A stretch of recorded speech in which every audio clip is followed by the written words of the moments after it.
Hey everyone, I'm back with another deck tag for you.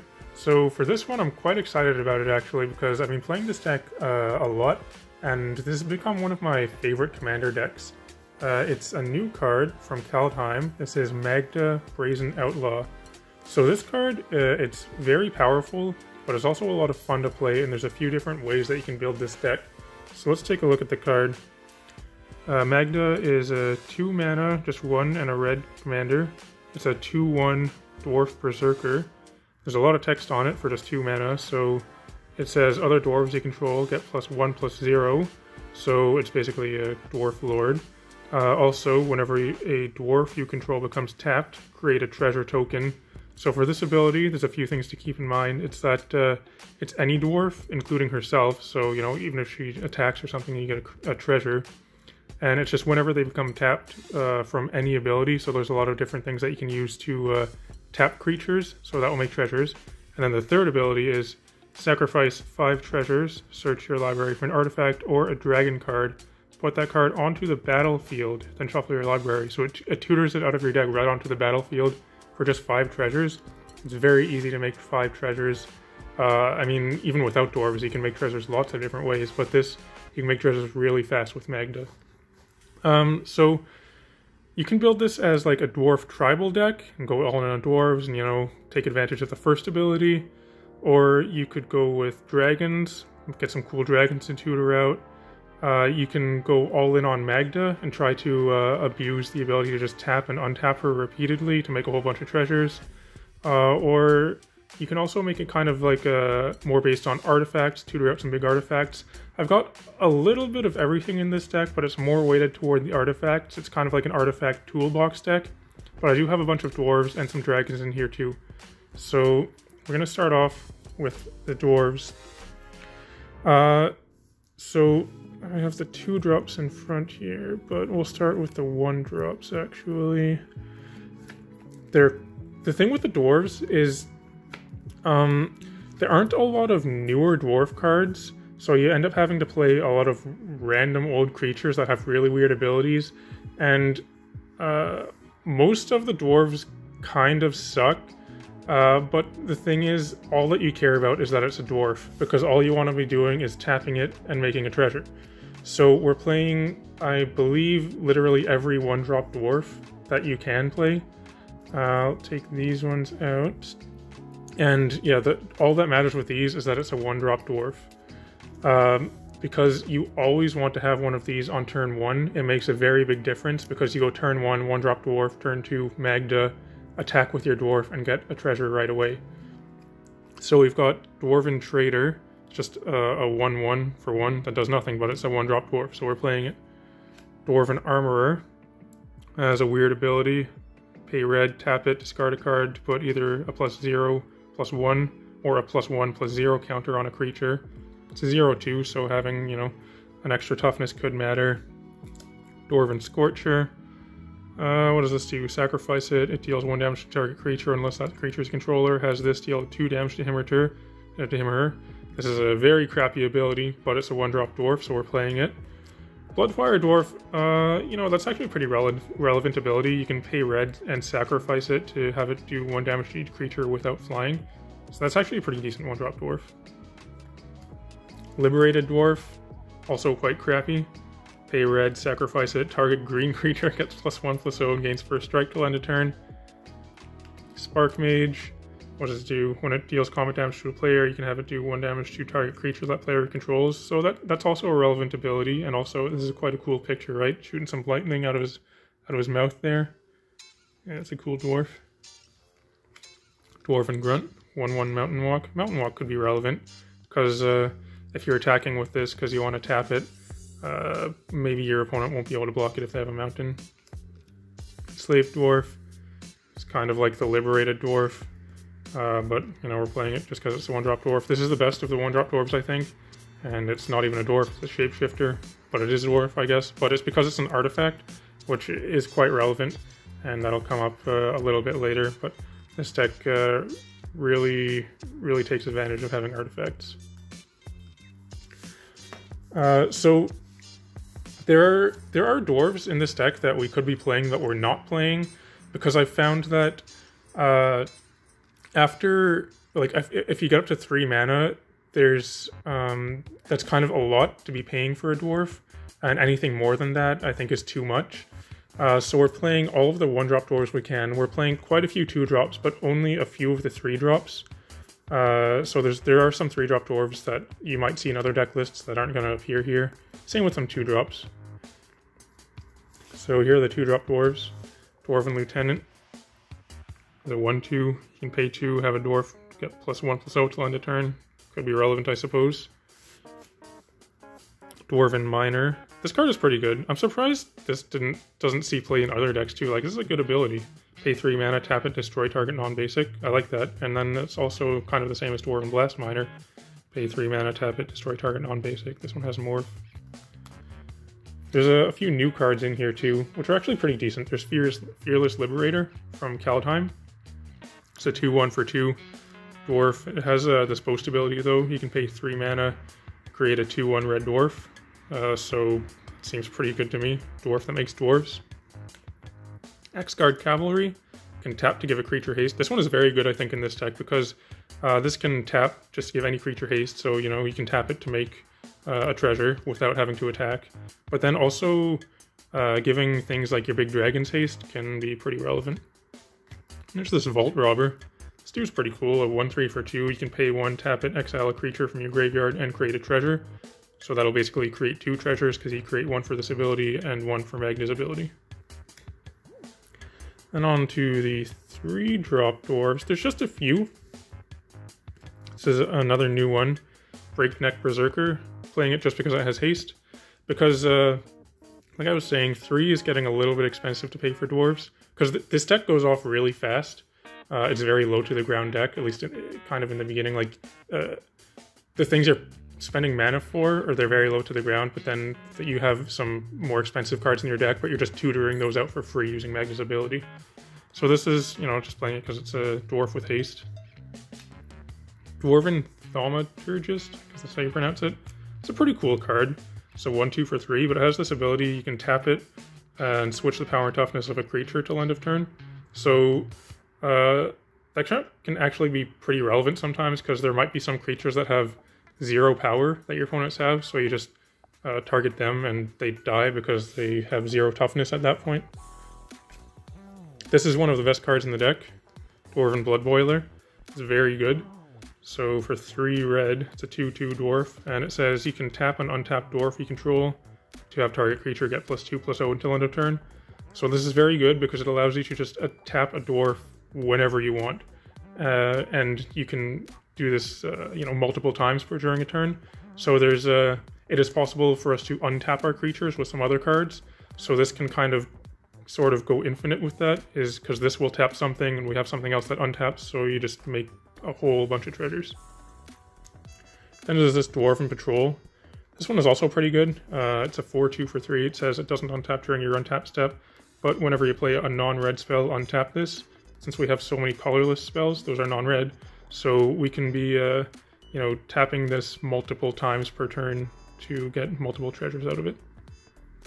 That's all of the dwarves. There are quite a few, and I assume that there are going to be more dwarves printed in the future. I hope that there are more 1-drop dwarves printed because, like I was saying, you really want to have a 1-drop dwarf on turn 1 with this.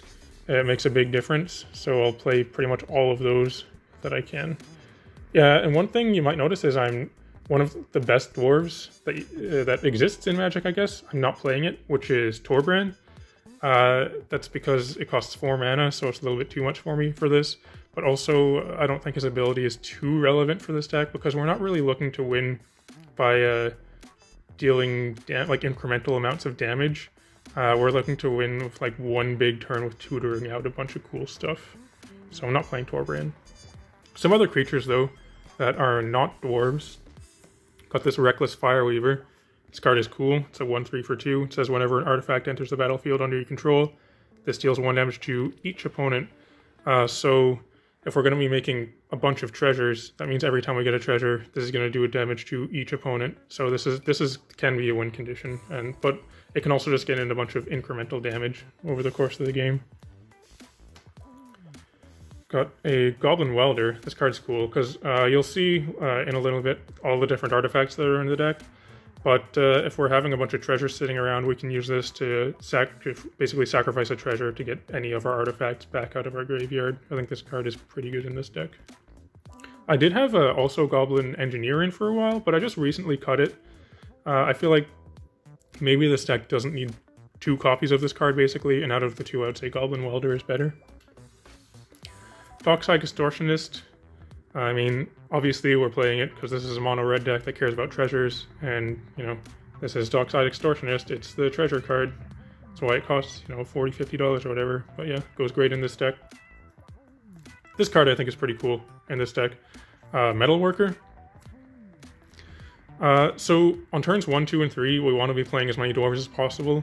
But if we can't do that, then Metalworker is kind of like a cool backup. Because if you're able to untap with this, you can be tapping this to get, you know, upwards of like 8 mana on your turn because we're playing so many artifacts. So this can just be a really, really big mana accelerant. And also, it is an artifact itself, so that does matter because we have things that care about artifacts. We're getting into, now, some of the things that we might want to tutor out of the deck. First one, I've got this Meteor Golem. That's because this is basically a tutorable removal spell. If there's any problematic permanent that the opponent has, we can just sack 5 treasures, get a Meteor Golem, destroy any non-land permanent. And also we could potentially be rebuying this with, you know, Goblin Welder or something like that. This is a pretty good card for this deck. Got a few dragons in here. So the first one, Goldspan Dragon, a new card from Keldheim, has Flying Haste, 4/4 for 5. Whenever it attacks or becomes the target of a spell, create a treasure token. And also, treasures you control have tap. Sacrifice this artifact, add 2 mana of any one color. This ability, the third ability? Second ability, I guess. Anyway, this thing that makes your treasures tap for 2 mana, I feel like it's actually not that relevant in this deck, because typically, we're not sacrificing treasures for mana, we're just sacrificing them to Magda's ability. However, this card is still good though, because it's something, like this is good, a good card just to play. We don't even necessarily have to tutor this out of our deck, because for just 5 mana, that's, you know, pretty easy to pay. So this is a 5 mana dragon that we can just cast out of our hand and start making treasures with it. I think it's still pretty good for this deck. The other dragons though, typically you want to tutor those out. There's Hellkite Tyrant. This is actually a win condition. It's pretty cool. Flying Trample 6/5 for 6, so also not too much. We could cast that. Whenever it deals combat damage to a player, gain control of all artifacts that player controls, and also at the beginning of our upkeep, if we control 20 or more artifacts, we win the game. So what you can do with this is, you know, after a few turns, you could go on your opponent's end step, tutor this out, and maybe you actually already have 20 artifacts, because we're playing a lot of artifacts that we might just be casting, but also it is, you know, possible that we could have 20 treasures, so we would just win the game. But also you can just go end step, tutor this out, so then you could attack with it on your turn and just take all your opponent's artifacts. This card is pretty sweet for this deck. The next dragon that we've got is Hellkite Igniter. This card is quite cool. Also, it has haste, so we can play this from our hand and win with it, even without tutoring it out. But it's a 5/5 flying haste for 7. For 2 mana, though, we can give it +X+0 till end of the turn, where X is the number of artifacts we control. And typically, we'll have quite a few artifacts in play. So, say, for example, we have, like, I don't know, 7 or 8. You could be activating this, you know, upwards of like 5 times in a turn and just one-shot one of your opponents with it. This is, you know, this is a pretty good win condition. Another dragon on also artifact in Steel Hellkite. This isn't here. It's a tutor target. It's kind of a versatile card. You can use this to take care of some problematic permanents that your opponent might have.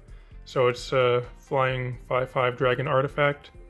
You can pay 2, give it +1/+0 till end of turn. That ability is not super relevant. It could be relevant, but it's not what we're playing it for. We're playing it for this other ability. You can pay X and destroy each non-land permanent with converted mana cost X, whose controller was dealt combat damage by Steel Hellkite this turn, activate this ability only once each turn. So, you know, you could go end stop on your opponent's turn, tutor this out on your turn, hit them with it, and then destroy, you know, any number of their permanents that you want to destroy, just because you get to choose what X is. So it's a very versatile card. Last dragon is Drakaseth. This card is just, it's a very powerful card, you know. It's a 7/7 for 7 mana. As flying, and whenever it attacks, that's very notable because it doesn't have to deal combat damage or anything. It's just whenever it attacks, deals 4 damage to any target, then 3 damage to each of up to 2 other targets. So this can, you know, take care of 3 problematic creatures or something in just one attack. One thing to note though is that these have to be different targets. You can't just do, you know, 4, 5, 6, you can't do 10 damage to one thing. It has to be 4 damage to one, 3 damage to something else, and 3 damage to something else. You can target players and planeswalkers with this too if you want.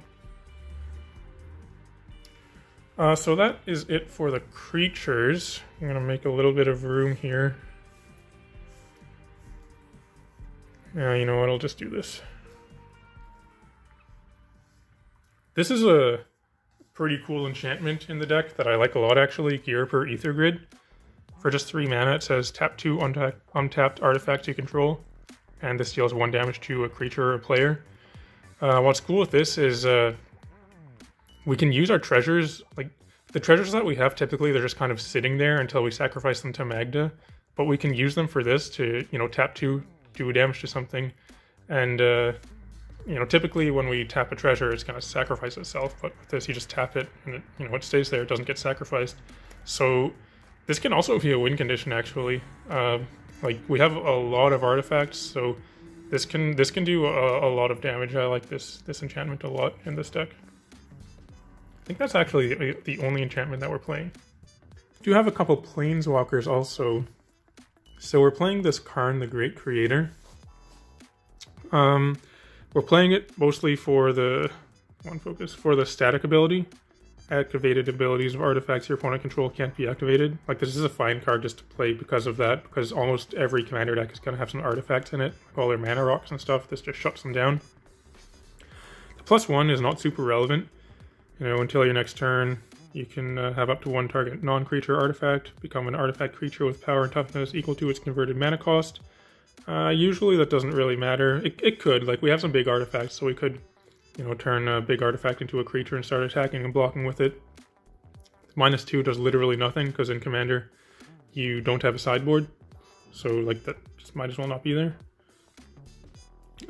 But this does combo with Mycosynth Lattice, and we're playing that. So, like, this is good enough just on its own to play, but if we're playing Mycosynth Lattice, definitely that you know, pushes this card over the edge. This card is quite good in this deck. Because with Mycosynth Lattice, it turns all permanents into artifacts. So it means it basically locks your opponent out. They can't tap their lands. Because this says, you know, they can't activate activated abilities of artifacts. So that can kind of just win the game on the spot, depending on what your opponents might have. Also got a Chandra, Torch of Defiance. Mostly we're playing this card for the second ability, +1 to add 2 red. It's a very good ramp card. But also, you know, it's removal. Typically you're not going to get to the ultimate, but if you do, that can kind of be a win con. And it can be some card advantage too if you use the first +1. It's a nice and versatile card, but I like it best for the ramp. Playing Brass's Bounty. This is actually one of the newest additions to the deck.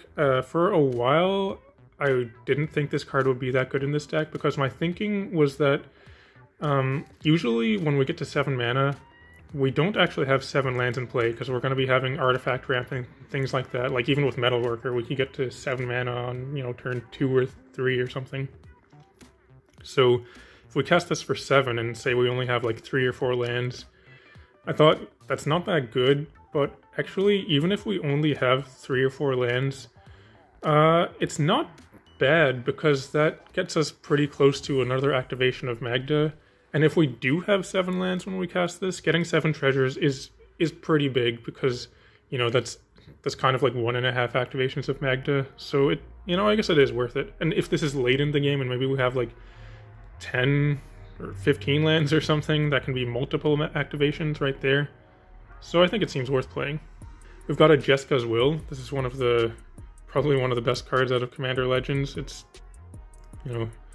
caught on pretty heavily at this point, but it's a very good red card. We can be adding a lot of red mana with it, and so typically you will have your commander in play when you play this in this deck, because our commander only costs 2.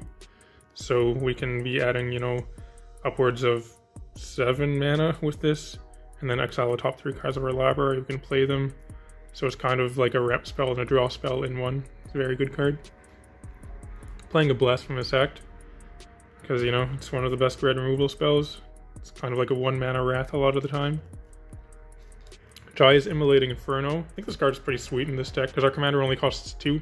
So typically we will be able to cast this pretty easily by fulfilling this legendary creature requirement, or legendary planeswalker, I suppose. But it's a good removal spell. It can take care of 3 targets.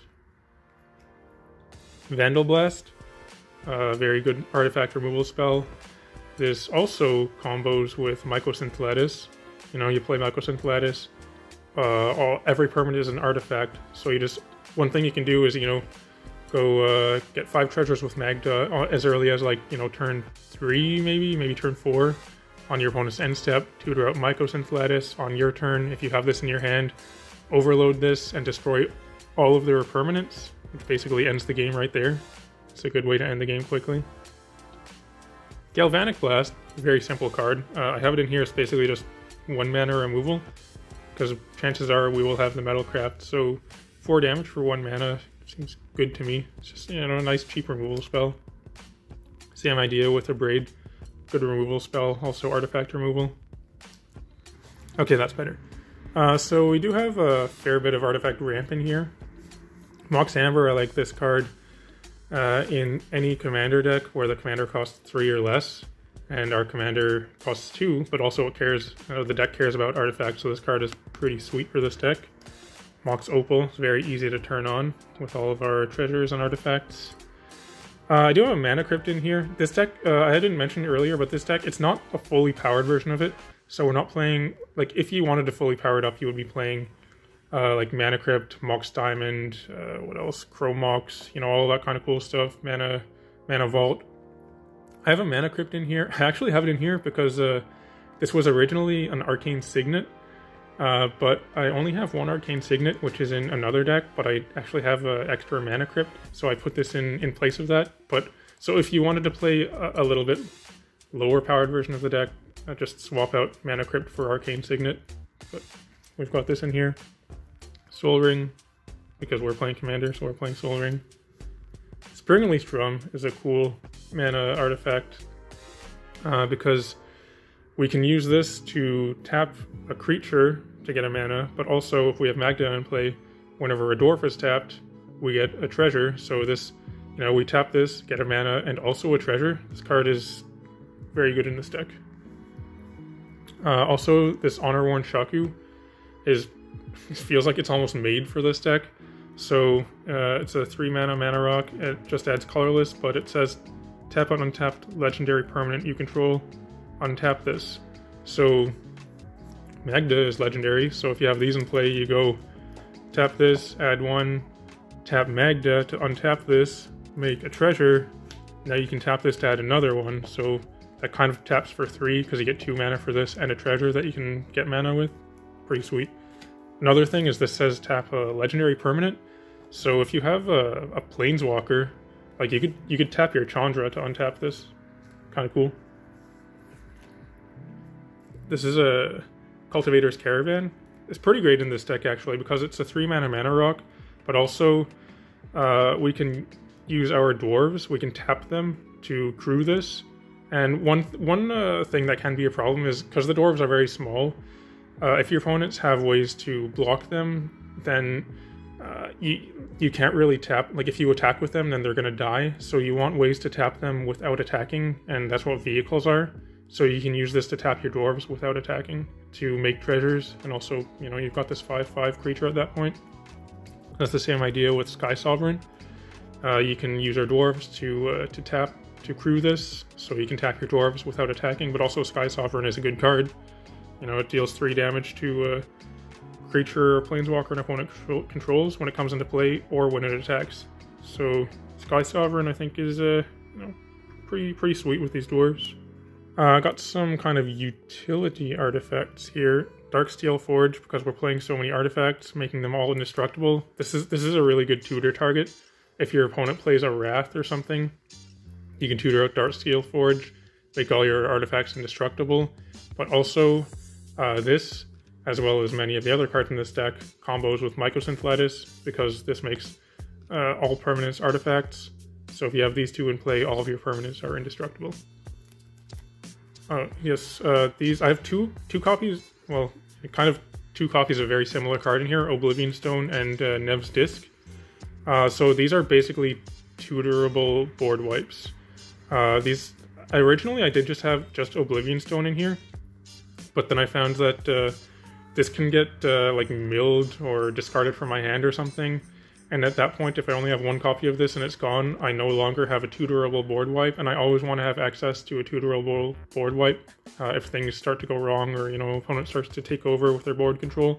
So I added the Nev's Disc also. So these are just in here as board wipes that I can tutor. And also with the Goblin Welder, you can rebuy these and use them again. Spine of Ishsa.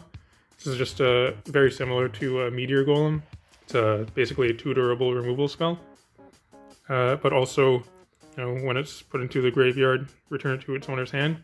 So with Goblin Welder, it's kind of cool. You can sacrifice this to get an artifact back out of your graveyard, and then this comes back to your hand. Pretty neat combo there. Got a Sword of the Animist. This doesn't really synergize with anything, but it's just a very good card. I find myself putting this in almost every deck that I play that runs creatures. It's a very powerful card to, be able to get basically free rampant growth every turn. So we're playing it in here, but also it's an artifact, which is relevant. This is a cool card, Throne of the God Pharaoh. It says, at the beginning of your end step, each opponent loses life equal to the number of tapped creatures you control. So the whole thing with this deck is we want to tap dwarves to get treasures. So, if we have, say, 3 or 4 dwarves at the beginning of our end step, this is going to do that much damage to each opponent, and I think that's what makes this good, is that it's each opponent, so you can just be getting in a lot of incidental damage with this. If it was only one opponent, I don't think I would play it, because it does it to each opponent, I think this card is actually quite good. So these next 3 cards kind of all go together, and these form... It's not an infinite combo, but it is a combo that can kind of win you the game. It gets you close enough that typically you should be able to win the game. So Paradise Mantle, Liquid Metal Coating, and Clock of Omens. Paradise Mantle, it's a 0 mana artifact, which is cool. It's an equipment for equip 1. The equipped creature has tap, add 1 mana of any color. So this is another way to tap our dwarves without attacking. But also, it can ramp us. They tap for mana. We've also got this Clock of Omens. It says tap 2 untapped artifact you control, untap target artifact. And Liquid Metal Coating. This is a French one, but it says tap target permanent becomes an artifact until the end of the turn. Well, it becomes an artifact in addition to its other types till end of turn. So basically what you can do is equip any one of your dwarves with Paradise Mantle. I'm going to make some more room here. So let's grab a dwarf. Say you've got Magda in play. You equip it with Paradise Mantle. You use this to turn it into an artifact. And then with Clock of Omens, you can now, since it's now an artifact, you can tap 2 artifacts to untap this. And this allows it to tap. So you use this, tap, add a mana of any color. It will make a treasure. You can go tap your 2 artifacts, untap this. Now it can tap for another mana, make another treasure. Tap your treasure, tap your thing, untap it, see where this is going. So it's not infinite, but it can make a lot of treasures. And if you have a lot of enough artifacts in play, you can basically tutor out as many things from your deck as you want. Especially if you have a Mycosynth Lattice in play, because then all of your permanents are artifacts, so you can use those to tap for this. And That's also the reason why this, I feel, is the best one-drop dwarf, is because this is already an artifact. So if you have this in play, you don't need the liquid metal coating. It just kind of skips one of the requirements of that kind of combo. We've also got a Tangle Wire in here. What this does, it has fading. So, come on. This artifact comes into play with 4 fade counters on it. At the beginning of your upkeep, remove a fade counter from it. If you can't, sacrifice it. It costs 3 mana. Also, at the beginning of each player's upkeep, that player taps an untapped artifact, creature, or land they control for each fade counter on Tangle Wire. So initially I wasn't playing this card because my thinking was that it was just going to slow the games down. This doesn't really slow the game down as a whole. It slows down your opponents, but it actually kind of speeds you up. So the game will probably go kind of at the same pace, but you'll be ahead of everyone else because they have to tap, artifact, creature, or land they control. But then for us, we want to tap our stuff. We're tapping 3 or 4 dwarves, and at that point we can just tutor something out of our deck. So I do actually like this card because, like I was saying, I feel like it slows our opponents down, but it either slows them down but doesn't slow us down, or it slows them down and actually speeds us up. So for that reason, I kind of feel like it doesn't just make the game go slower. It just puts us ahead. This card is cool. It's Rings of Brighthearth. So, this is a very popular commander card, but copying Magda's ability can be pretty sweet with this. Sacrifice 5 treasures, tutor out 2 targets. So just get like Darksteel Forge, Mycosynth Lattice or something, or a couple dragons or something. Pretty cool. Treasure Map, one of my pet cards, but also very good in this deck. You flip it over and make 3 treasures, so it makes treasures.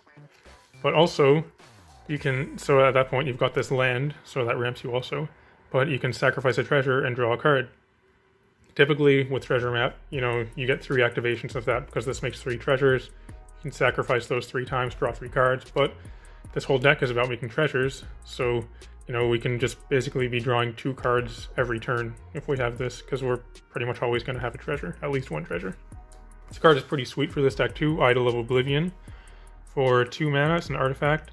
You can just tap it, there's no other cost to that, just tap, draw a card, but activate this ability only if you create a token this turn. Well, we're making tokens every turn, right?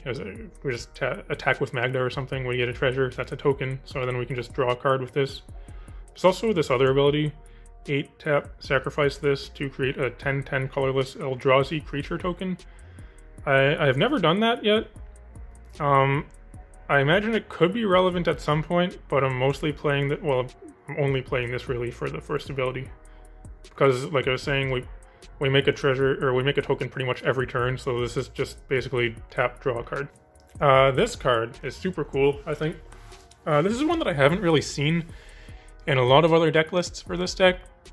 But so Summoning Station costs 7, so that is a lot for an artifact. But if we want, we could just tutor it out instead of paying its mana cost. But what it does is it says, tap, put a 2/2 colorless pincher creature token into play. Also, whenever an artifact is put into the graveyard from play, you can untap this. So with our treasure tokens, when we sacrifice those, they do go to the graveyard. So if we have this in play when we use Magda's ability, we go tap this, make a pincher, sack 5 treasures. This untap ability will trigger 5 times, so tap this 5 more times. Suddenly you've got 6 2/2 creatures. So this can feel like you can make yourself an army of pinchers pretty easily. Also, I like how it makes pincher creatures. I don't know what a pincher is, but I like the sound of it. This is one of, I would say, the best artifacts in the deck, the Immortal Sun. This card is very, very good. So for 6 mana, we can tutor this out. Also, 6 isn't too much to pay. It does a lot of stuff though. It's a legendary artifact. It says players can't activate Planeswalker's loyalty abilities. At the beginning of your draw step, draw an additional card. Spells you cast cost 1 less to cast, and creatures you control get +1/+1. So this doesn't really do any one big thing in particular, but all of these abilities together is very powerful, and I found that typically this is the first thing that I'll tutor out of my deck if I don't have any other like combo pieces or anything in my hand or in play. I'll get this first because this really speeds everything up. Because it's pretty easy to get 5 treasures on, say, turn 3 or 4. So then you just tutor this out. At that point, you're going to draw 2 cards every turn. It's going to ramp you a lot because your spells cost 1 less to cast, and your creatures get +1/+1, which you know is pretty relevant. So this just speeds you up a lot, and I find this is most of the time the first thing that I tutor out of my deck with Magda's ability. That's it for the spells. So looking at the lands, since it's a monocolored deck, we do have a fair number of utility lands, but actually not too many. There's probably room in here for a few more, but I don't want to include too many, just to reduce the chance of not having enough red mana, I suppose. Anyway, we've got this Shinka, the Blood-Soaked Keep. Basically because it's kind of free to play. It's an untapped red source. It says pay red, tap it, target legendary creature gains first strike till end of turn. I'm not sure how often that's actually going to be relevant. It could be, because sometimes we're attacking with Magda and she does only have 1 toughness, so she's very easy to block and then that would just die. So giving it first strike could be pretty relevant actually. But we're mostly just playing this because it's kind of a free inclusion. Got a Great Furnace, I think. Because this is an artifact land, and we want to have artifacts, so we're playing this. And we're also playing the Darksteel Citadel for the same reason. It's an artifact land. Both of these come into play untapped. Blast Zone is cool. It's very similar to an Engineered Explosives on a land. So this is, you know, a removal on a land. Good to have. Inventor's Sphere. We care a lot about artifacts, so Inventor's Sphere can gain us a lot of life. Also, we can use it to tutor an artifact out of our deck. Mutavault is pretty sweet because we care a lot about having dwarves, and this is kind of like a 2-drop dwarf, I guess. You know, if we turn this into a creature and attack with it, then we get a treasure. So this is actually proven to be quite a bit better than I initially thought it would be. This card is pretty sweet in this deck. Dwarven Mine, because it makes us a dwarf token. Pretty great. These cards are pretty cool inclusions. There's this one. Oh, that's weird. I thought there was another one. There are 2 cards that are like this anyway. There's a Holdout Settlement and another card I can't remember the name of that does the same thing. But basically, it taps for colorless, or you can tap this and tap an untapped creature you control to add 1 mana of any color. So this is a way to tap your dwarves without having to attack with them. So there's this card, and wait, there it is. They were stuck together. There we go. These 2 cards, they do the same thing. The rest is mountains. Just a whole bunch of mountains. Yeah, so that's the Magda deck. Like I said though, this deck is a lot of fun to play. It's very fast, and it really does depend on Magda a lot. Like it's one of these decks where it's built completely around the commander. But fortunately, Magda only costs 2. So while she is going to have a target on her back, it is pretty easy to recast her. So I'm just going to kind of play out the first few turns of a game to show you how quickly this deck can kind of get out of control. And this is actually not that unreasonable of an opener to have. Like, you can have much more broken starts than this, I think, too. But so say, for example, you go turn 1, 1-drop dwarf. Like I was saying, it's very important to have a 1-drop dwarf. So you turn 1 that, turn 2, you can go, maybe you have one of your mocks, your Moxen, or maybe you're lucky enough to have a Soul Ring or something, but just some kind of mana accelerant. You could go Magda, tap your thing, play another 1-drop dwarf, and then you attack with the one you played on turn 1, and Magda will make a treasure, because typically in a 4-player game, at least one of your opponents will still be open. They won't have anything to block your crappy 1-drop dwarf with, so you can get in a free attack, get a treasure. On turn 3, you can do any number of things on turn 3. It really depends on what you have in your hand and what your opponent has. But just as an example is, You know, you can play your land, which you don't even really need because you might have an Accelerant or you also have this, but you could play something like Dwarven Bloodboiler. Use this to just use its ability to tap your 4 dwarves. Suddenly you've got 4 more treasures, which means you have 5 in total, and on turn 3 you can start using Magda's ability to tutor out whatever you want. So that also just depends on what you have and what your opponents have. Like I said before, if I don't have any combo pieces or anything, then typically this will be the first card that I tutor out of my deck to start you know, drawing the extra cards, reducing the cost of my spells and stuff. But say for example I have either one of these cards in my hand already, then what I would do is just on my opponent's end step. So I would not do any of this, I would just play this stuff. I would play this and say go. And then on my opponent's end step, I would tap all of these, get 4 more treasures. And that's also what makes this really good, is you can do all of this at instant speed. So I would tap all that, get 4 treasures, I have 5 treasures now. I would sacrifice this, get a Mycosynthitis, making everything an artifact. So then on my turn, I would probably have another land to play, but even if I don't, I could just tap one of these to get a treasure. That gives me the mana that I need to play either my Vandal Blast or my Karn, both effectively ending the game, kind of. Vandal Blast more so, because if they don't have an answer for this, it literally just destroys all of your opponent's permanents, including their land. With Karn though, it just turns off all of their artifacts, and everything is an artifact now, so they can't tap their lands for mana or their artifacts for mana, so they have no mana. So those two can basically end the game on turn 4, I suppose.